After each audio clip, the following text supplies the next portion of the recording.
La principauté de Monaco s'apprête à accueillir son 79e Grand Prix de Formule 1. C'est ici l'événement le plus important de l'année. Selon le dernier rapport de l'IMCE datant de 2017, il avait attiré plus de 228 000 spectateurs et généré 90 millions d'euros pour Monaco. Nous sommes allés à la rencontre des principaux concernés, les résidents et travailleurs de la principauté.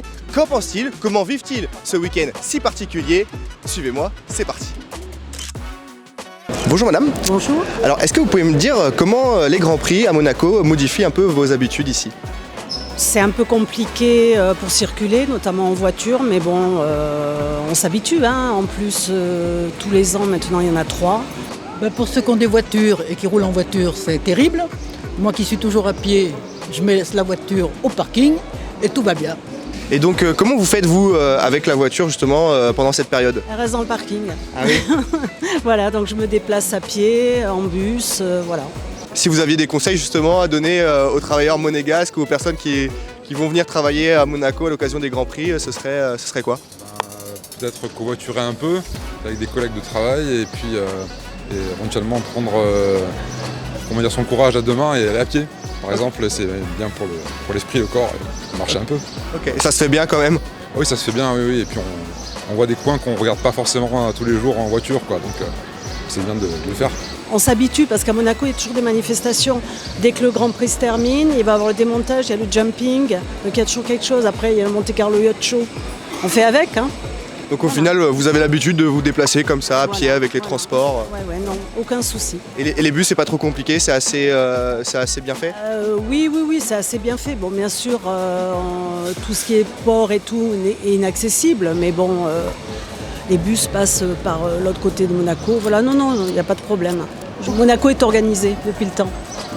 Et je vois des jeunes qui travaillent comme placeurs, qui travaillent comme sécurité un peu, pour indiquer les routes. Ça, c'est pas mal. Voilà. Okay. Et moi je regarde les avantages, ça fait travailler tout le monde et puis les gens qui viennent sont contents puisqu'ils aiment ça, le bruit, etc., les odeurs, etc. Donc non, moi je trouve ça très très bien. Okay. Mais je me sauve. Quand même. Et là je vais me sauver pour le Grand Prix, pour celui-là. Vous allez aller où? Bon, on va aller dans l'arrière-pays comme font tous les monégasques. Ah ouais, c'est ça. Ou presque, voilà. Ok. Et vous ne laissez pas votre appartement à des touristes justement pour profiter du Grand Prix? Non, pour diverses raisons, mais en plus, nous n'avons pas le droit si c'est dans les domaines. Effectivement. Et je risque pas de le faire. Sauf s'ils font le ménage. Mais je ne crois pas.